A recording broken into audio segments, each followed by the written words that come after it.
and welcome. It's my pleasure to introduce The New Woman Behind the Camera, an exhibition I began organizing many years ago, and one that took me on an amazing journey as a curator. Featuring more than 120 international photographers, The New Woman Behind the Camera highlights the work of a diverse group of women who made significant advances in modern photography from the 1920s to the 1950s. The photographs on view reflect not only their personal experiences, but also the extraordinary social and political transformations of the first half of the 20th century, including 2 world wars, a global economic depression, and the rise of fascism and communism. The pioneering efforts of these women to gain creative agency and self-representation were part of the broader ongoing struggle to achieve gender equity. Often overlooked, their contributions are key to a more inclusive history of photography. During this period, improved rotogravure technologies and the transmission of pictures by wire spurred the reproduction of all kinds of photographic images, which were widely circulated in newspapers and magazines. Photography, in its pervasiveness, both visualized and popularized key aspects of modernity, including the iconic figure of the new woman. Independent and confident, the new woman was easy to recognize but hard to define. With a short haircut, fashionable clothes, and a confident stride, she embodied a range of female identities that emerged globally as women transgressed boundaries and sought to expand their rights. The new woman was, however, more than a marketable image seen splashed across the pages of magazines and projected on the silver screen. She was an inspirational model, a visual expression of the growing numbers of women around the world who were pursuing freedom on multiple fronts, from the right to vote and participate in politics, to having a professional life and greater sexual liberties, just to name a few. A widely circulated image that intertwined gender and photography, the new woman was, to me, a compelling lens through which to view the work of women photographers as they began to enter the field in greater numbers after the seismic disruptions of World War I. The genesis of The New Woman Behind the Camera goes back many years and began with my interest in the National Gallery of Art's substantial collection of over 90 photographs by Ilse Bing, a German-born photographer who made significant contributions to the field during the interwar period. Bing worked almost exclusively with the handheld Leica camera, seen here in the striking self-portrait. From arresting photographs of dance to fashion and documentary work, Bing's grainy, experimental photographs were full of movement and energy. Her intriguing life and career further ignited my curiosity about potential networks and collaborations between women photographers, and set the scene for this more expansive study. The opening gallery displays a compelling group of self-portraits and portraits of photographers at work. Women produce self-portraits to establish their roles as professionals and artists. Alma Lavinson's captivating self-portrait was originally titled Photographer at Work. Rather than showing her face, Lavinson presents the act of taking a picture as a vital aspect of her identity. The closely cropped image reveals the camera in her hands. One adjusts settings on the lens, while the other cradles the large format camera, secured on a tripod. To make this photograph, she stood before a mirror, and there are faint reflections of her visible on the highly polished surface of the camera lens. Raised in Bombay, now Mumbai, Humai Vieiravala was one of India's first women photojournalists. She began her career collaborating with her husband on assignments for the Bombay Chronicle and the Illustrated Weekly of India, and some of her work was even published under his name. Vieiravala photographed everyday life and newsworthy events, like this Hindu festival that celebrates the birthday of Ganesh, god of prosperity and wisdom. Seen carefully scaling a steep mountainside to get the perfect shot, Nu Yu was among several female photographers who worked in service of the People's Republic of China. She photographed throughout China and Tibet, taking pictures of large-scale government projects, revealing the region's diverse population and spectacular geography. Learning photography from her uncle and apprenticing with local photographers, Anne-Marie Heinrich opened her own portrait studio in Buenos Aires in 1932 just 4 years after her family had immigrated from Germany to Argentina. Intrigued by the dramatic lighting effects used in stage productions, Heinrich produced imaginative photographic work, like this self-portrait, a topsy-turvy image of the artist and her sister, Ursula, in the studio. Through their self-portraits, women explored their personal identities, and some, like Claude Cahun, presented different models of gender that challenged traditional thought. Others, including Van de Volts, experimented with techniques such as photomontage to express their creativity. Rare behind-the-scenes views offer insight into the working lives of these path-breaking photographers. Toni Frizzell, seen here crouching in the center, helped revitalize fashion photography during the 1930s and 1940s. This portrait, taken by her protege, Frances McLaughlin Gill, affords a behind-the-scenes look at the artifice involved in outdoor shoots. The picture also highlights the reversal of gender roles, as Frizzell's husband keeps an eye on their daughter. Work produced by commercial studio photographers has often been overlooked in the history of photography because it was deemed not artistic enough. Yet studios were an important entry point into the field for many women, allowing them to forge professional careers and earn their own income. Women were central to the production of studio portraits from the medium's earliest days.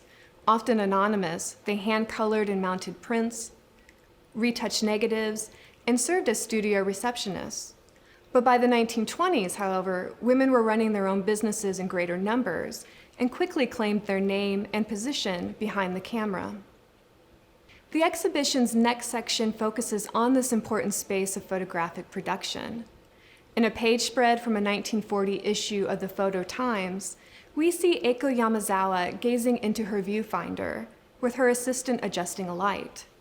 Yamazawa was, by this time, an experienced professional photographer, having established her first studio in Osaka in 1931. Notwithstanding her expertise, the article titled "A Woman Who Lives for the Camera" associates Yamazawa with the gendered notion that women naturally possess a talent for portraying children and other domestic subjects.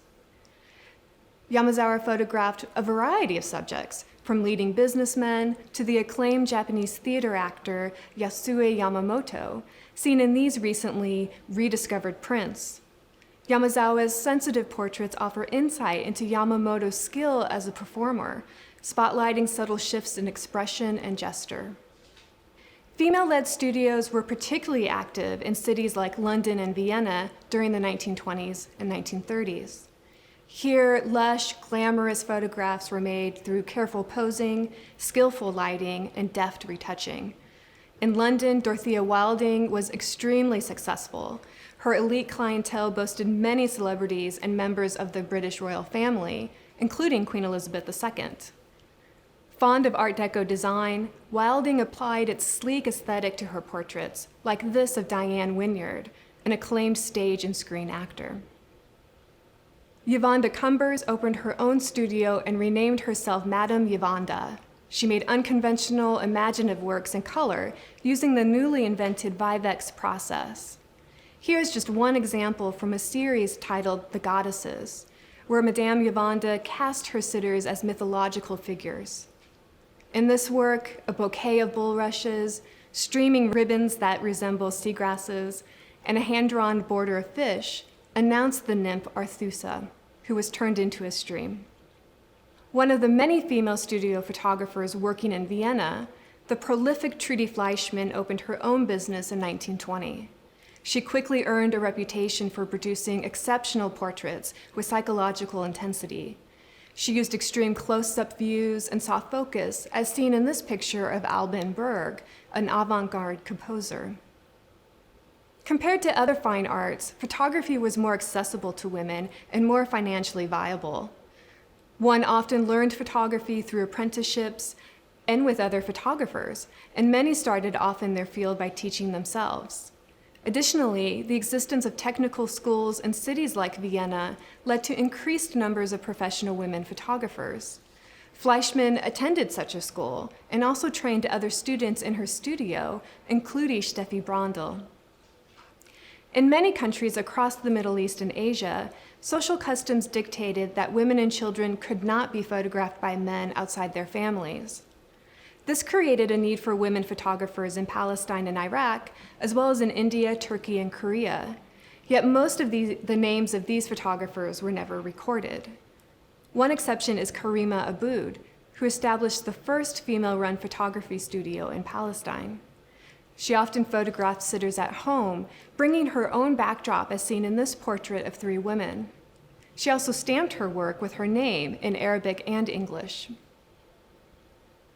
African American women operated studios in Chicago, New Orleans, New York, and elsewhere in the United States.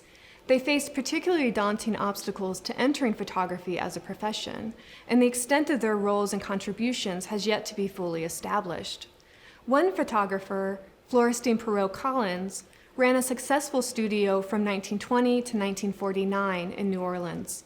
A skilled practitioner and astute businesswoman, she used portraits like this one to advertise her studio in local newspapers.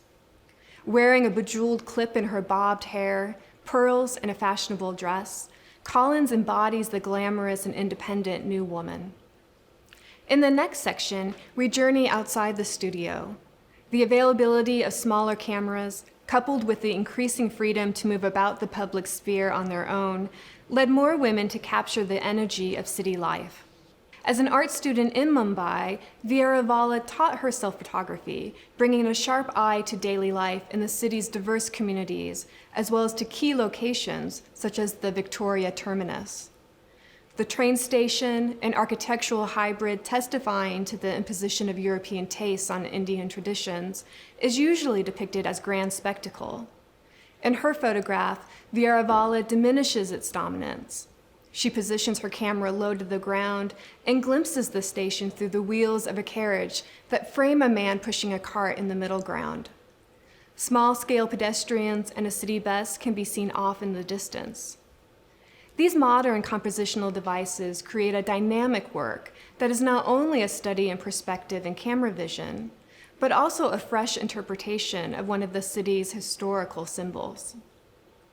An established photojournalist in the United States, Genevieve Naylor traveled to Brazil in 1940 on assignment for the Office of Inter-American Affairs. Based in Rio de Janeiro, Naylor spent 3 years in Brazil and took over 1,300 photographs that explore the country's architecture, culture, and diverse population. In this work, Naylor captures commuters dangerously clinging to a densely packed streetcar. The trolley was a favored means of transportation for Brazil's working class and came to represent the country's increasing urban society. While many women traveled abroad on assignment, others left home involuntarily to avoid persecution, particularly with the rise of the Nazi Party. Hildegard Rosenthal fled Europe in 1937 with her fiancé Walter, who was Jewish.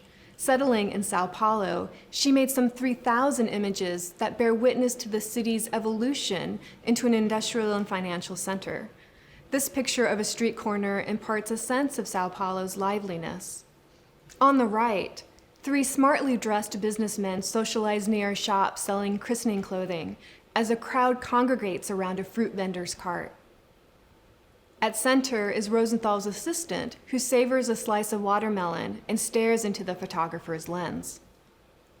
In the section titled Avant-garde experimentation, we see an amazing range of innovation and creativity as women explore the possibilities of the camera. Often referred to as the new vision, techniques such as extreme close-ups and long exposure times, as well as dizzying camera angles and unconventional cropping, were used to make surprising and compelling pictures that called normal viewing habits into question. Several photographers used their compositional and lighting skills to create intriguing pictures that explored the structure of everyday objects, many found in the home. Working in a commercial studio in Sydney, Australia, Olive Cotton became intrigued by a new set of cups and saucers she had purchased for the studio. Noticing that their graceful handles resembled arms akimbo, she staged and lit the objects like dancers, casting fascinating shadows.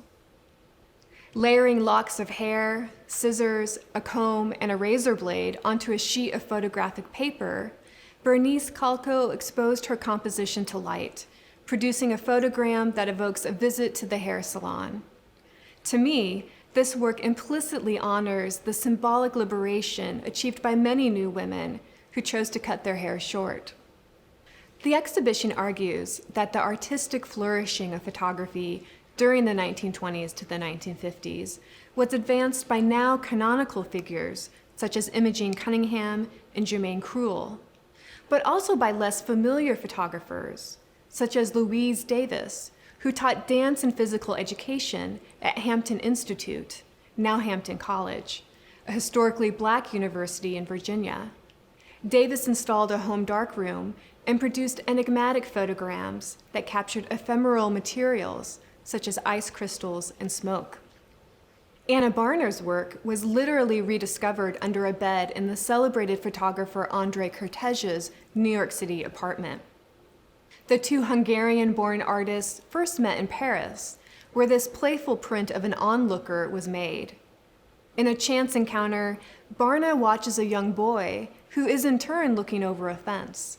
The shadow cast by his jacket appears as an image of a face and draws the viewer's attention to the process of seeing. While studying fashion design in Tokyo in 1950, Toshiko Okonoe cut images from American fashion and lifestyle magazines to construct elaborate, unsettling photo montages, like this one titled Full of Life. She continued this work for 7 years until she abruptly stopped once she got married. The next section explores how new concepts regarding health and sexuality and changing attitudes about movement and dress indicated the body as a central concern of modernity, with striking implications for both women and men. Women photographers produced incisive visions of liberated modern bodies, including pioneering photographs of the nude. Taken at close range, Yvonne Chevalier renders this nude body more abstract and suggestive of its gender. This section also features exuberant photographs of gymnastic maneuvers, like Lieselate Grishibina's picture of a female athlete in a gravity-defying pike jump, and stunning pictures of dancers in motion, which through arresting use of light and shadows, celebrate the body as artistic medium. Numerous women pursued professional photographic careers and traveled extensively for the first time, beginning in the 1920s. Many from the United States and Europe took photographs that documented their experiences abroad in Africa, Asia, and South America, while others engaged in formal ethnographic projects supported by their home countries. The works on view in the section called Ethnographic Approaches shed light on the complex and often unequal relationship between photographer and subject. Several women understood their privileged position behind the camera and produced sensitive portraits that celebrated cultural difference. While gender may have afforded women photographers certain opportunities, such as access to private quarters off limits to their male counterparts, it did not exempt some from producing views that reinforced hierarchical concepts of race and ethnocentrism.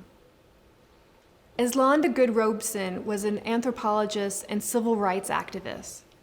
Married to the actor Paul Robeson, she studied at the London School of Economics and took 3 fieldwork trips to Africa. Her 1945 book, African Journey, is a richly illustrated account of her first visit to South and East Africa in 1936. She writes that she saw parallels to Jim Crow practices in the United States, but also a growing spirit of resistance. As you can see, much of this ethnographic work was published in photo books. In 1936, Jette Bang visited the Danish colony of Greenland for the first time.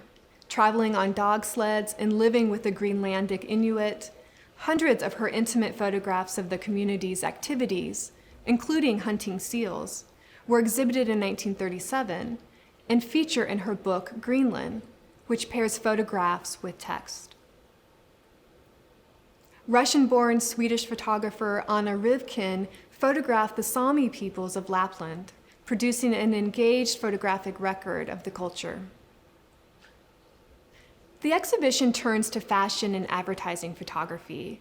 A growing fashion industry generated an unprecedented demand for photographs and lavishly illustrated journals. This provided employment opportunities for many women, allowing them to emerge as key players in the profession.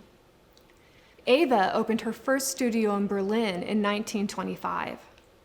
A sought-after commercial and fashion photographer, her distinctive work was featured in nearly every illustrated magazine in Germany. Images like these untitled jewelry studies evoke a luxurious atmosphere.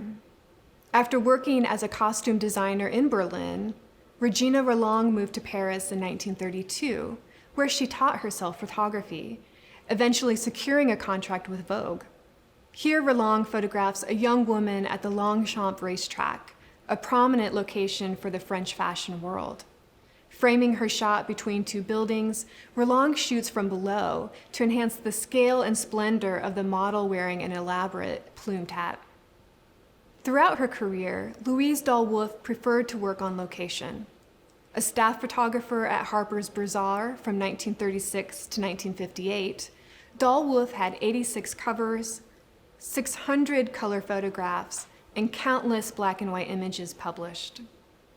Shooting in the bright Arizona sun outside the Rose Pawson House in Phoenix, she images a model casting intriguing, angular shadows, constructing a scene that complements the design of the Frank Lloyd Wright house.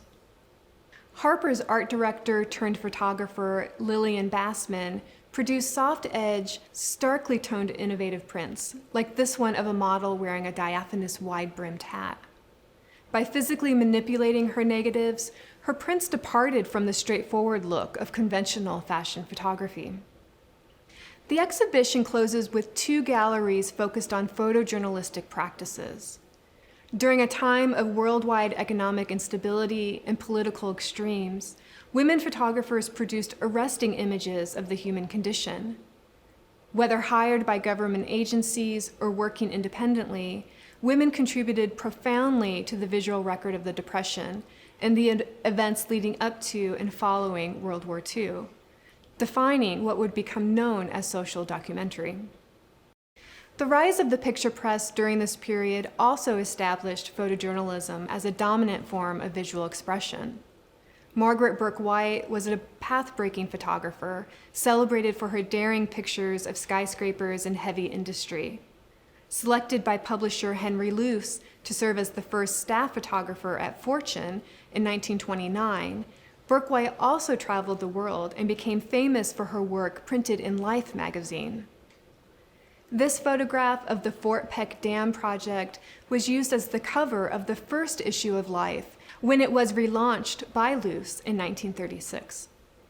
Dorothea Lange is best known for her moving photographs depicting the struggles faced by many Americans during the Great Depression, as we see here with this family who left Oklahoma seeking work.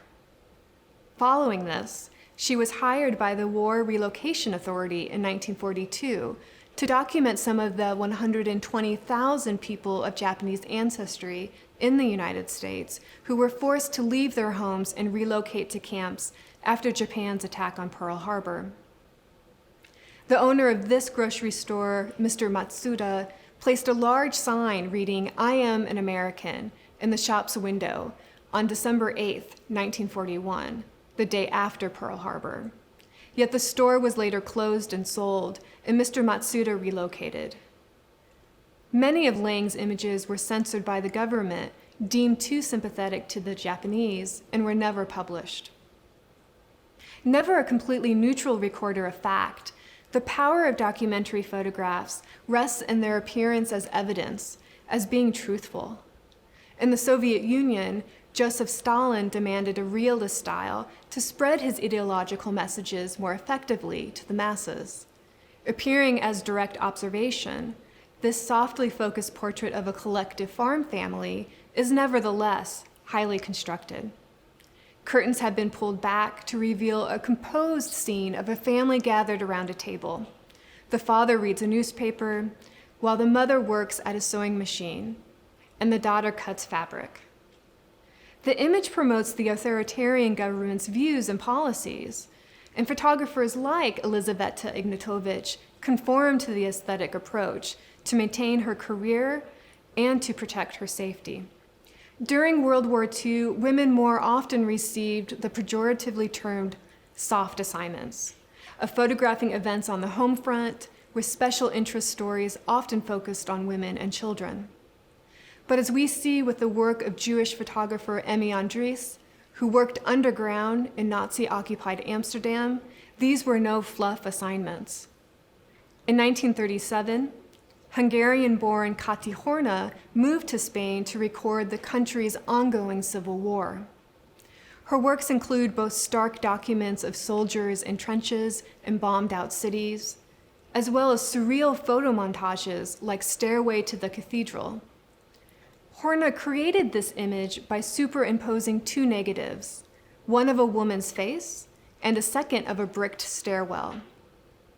By positioning the woman's right eye behind a barred window, Horna alludes to the oppression endured by the civilian population, especially by women. American Therese Bonney was in Finland in 1939 to document preparations for the Olympics, when she inadvertently became the first foreign correspondent to witness the Soviet invasion of the country. She continued her coverage of war in Finland, France, and Great Britain, focused on troops and prisoners of war, as well as the suffering of civilians and refugees.